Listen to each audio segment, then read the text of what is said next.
जय जोहार, जय छत्तीसगढ़। मैं सूरज चौरसिया, मेरे यूट्यूब चैनल में मैं एक नए विषय के साथ में आपको लेके चलता हूँ और जानकारी देता हूँ। मुझे लगता है कि मुझे जानकारी देनी चाहिए। आज के युग में, आधुनिक युग में मोबाइल हमारा प्रमुख अंग हो चुका है। हर एक व्यक्ति के पास मोबाइल है, लेकिन जहाँ उसका उपयोग है वहाँ दुरुपयोग भी है। बहुत सारी चीज़ें हैं, उससे बचने का प्रयास करना चाहिए। हम आदिवासी ज़िले में रहते हैं और हमारे बहुत सारे जो लोग हैं वो बहुत सारे कानून को नहीं जानते हैं, अपने अधिकार को नहीं जानते हैं, उसका नुकसान क्या होता है उसको नहीं जानते, फ़ायदा क्या होता है उसको नहीं जानते हैं। मैं आज आपके सामने आ रहा हूँ एक नए विषय के साथ में। मुझे प्यार दीजिएगा, स्नेह दीजिएगा और ज़रूर वीडियो को लाइक करेंगे, शेयर करेंगे, सब्सक्राइब करेंगे और इसको फॉलो करने का कोशिश करेंगे, लोगों को बताने का भी प्रयास करेंगे। आईटी एक्ट के बारे में बताना चाहता हूँ। इसे सूचना प्रौद्योगिकी अधिनियम 2000 के तहत में आया है, आप सभी जानते हैं। साइबर सेल को भी जानते हैं, साइबर इसको जानते हैं। आज दिल्ली में कमेटी बैठी हुई है, ऐसे संस्था है जो बच्चों के साथ में जो गलत जो यौन शोषण हुआ या फिर जो महिलाओं के साथ में आपत्तिजनक जो बातें होती है, शारीरिक शोषण हुआ। कई बार आप एक शब्द भी बोल सकते हैं, बलात्कार एक कॉमन शब्द है जिसको सभी लोग जानते हैं। उसको आप शारीरिक संबंध भी बोल सकते हैं। तो जनरली उपयोग होता है बलात्कार के संबंध में। तो कई बार क्या होता है, मैं उसके उस विषय पे बाद में आऊँगा। अभी मैं आईटी एक्ट के तहत में आ रहा हूँ। उसमें इसमें धारा है 67, 67 ए, 67 बी। इसमें क्या होता है कि जैसे अगर कोई व्यक्ति अपने मोबाइल से अगर कोई ऐसा अश्लील वीडियो, आपत्तिजनक वीडियो अगर वो अपने फेसबुक में, ट्विटर में, व्हाट्सएप में और दुनिया भर का चीज़ आप जानते हैं उसमें अगर वो भेजता है, उसमें वो डाल देता है, तो ऐसी स्थिति में आपको तो लगेगा, कई बार अनजाने भी होता है, लेकिन अगर आपके साथ अनजाने में हुआ है तो इसका सूचना भी देना चाहिए। मैं बताऊंगा कहाँ देना चाहिए। मैं कोशिश कर रहा हूँ कि विषय छोटा हो, समझाने का कोशिश मैं जल्दी करूँगा, शॉर्टकट में करूँगा। तो मेरा कहना है कि आईटी एक्ट में क्या होता है, लोगों को जानकारी नहीं है। मोबाइल यूज कर रहे हैं आप, आपके अगर मोबाइल से किसी को आप जानबूझ करके आपत्तिजनक, जैसे छोटे-छोटे बच्चे हैं जिसको पॉर्न वीडियो भी बोलते हैं, आप जानते हैं।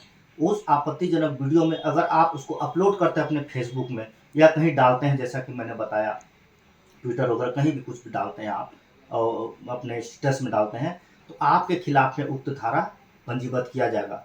कभी-कभी क्या होता है कि हमारे जो स्थानीय पुलिस है या जो भी हैं, उनको पता नहीं चलता है, लेकिन लोगों लोगों को लगता है कि नहीं, हम कुछ नहीं हुए। 1 महीना, 2 महीना, 6 महीने तक आपको पता नहीं चलेगा।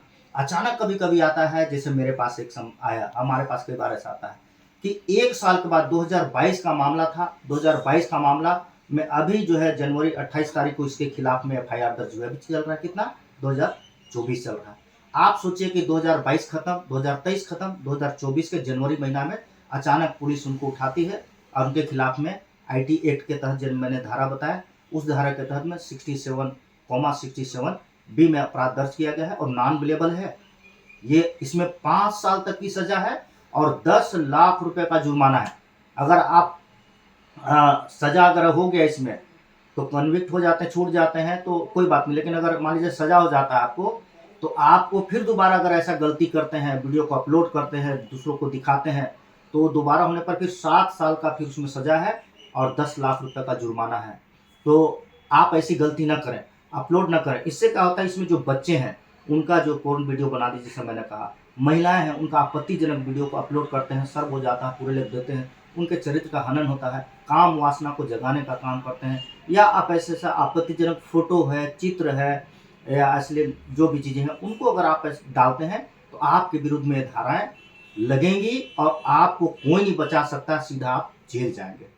तो मैं आपको निवेदन करूंगा आपसे कि आप कम से कम अपने मोबाइल है उसका दुरुपयोग न करें।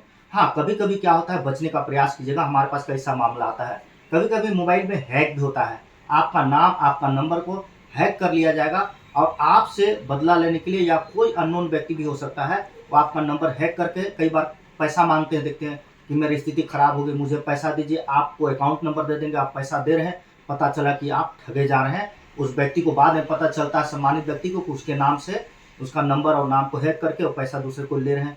आप तत्काल अगर ऐसा लगे तुरंत पुलिस थाने में जाइए और सूचना दीजिए लिखित में और उनको बताइए कि सर मेरा नंबर हैक हो गया है। इसी प्रकार अगर आप अश्लील वीडियो, पिक्चर, कोई फोटो अगर आप कोई आपका हैक करके डाल रहा है आपके मोबाइल में आपके नंबर पे, तो आप तत्काल पुलिस की मदद ले सकते हैं। उनको शिकायत कीजिए कि सर मेरा नंबर हैक कर लिया गया है और मुझे आप इससे बचाइए और मैं क्या कर सकता हूँ। पुलिस आपकी पूरी मदद करेगी, साइबर सेल है, बहुत सारे लोग हैं। और अगर आप गलती करते हैं, गलती से अगर डल गया आपसे, तो आप तुरंत उसको डिलीट कर दीजिए और उसमें क्षमा मांगिए कि मेरे से गलती हो गया है। और अगर मान के चलिए कभी कभी क्या है, बच्चे हैं, इनको सावधान रखें, अपने बच्चों को तो बताइए कम से कम। आजकल अपने बच्चों को बताइए, आजकल बच्चों के हाथ में बहुत ज़्यादा रहता है, मेच्योरिटी कम रहती है, जागरूक नहीं हो पाते हैं। और आप उनका हार्मोन्स जो बढ़ता है, आप जानते हैं एक एज में, उस एज में गलत तरीके से जो करते हैं। पता चला कि बच्चे के हाथ में आपने मोबाइल दिया, बच्चा कहीं कुछ डाल दिया गलती से और आपके नंबर का मोबाइल है, तो बच्चे को नहीं पकड़ करके आपको पकड़ेंगे। आपको पता नहीं कि मेरा बच्चा क्या कर दिया और कैसे कर दिया।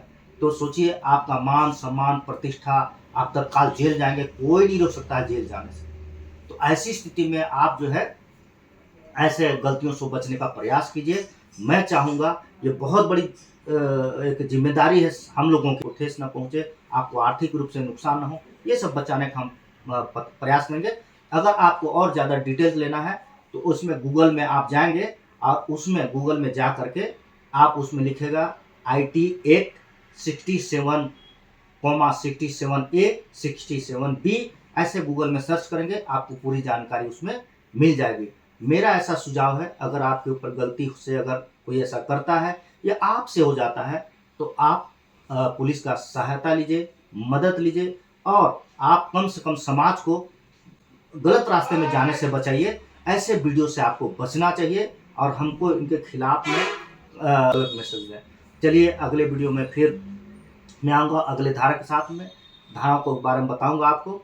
और मैं इतने कहकर आप सभी से निवेदन करूँगा, आग्रह करूँगा, चूँकि मैं नया विषय लेकर आया हूँ, इसको आप आगे बढ़ाइए, लाइक करें, शेयर करें, सब्सक्राइब करें और मुझे इसी तरह से प्यार देते रहें। धन्यवाद।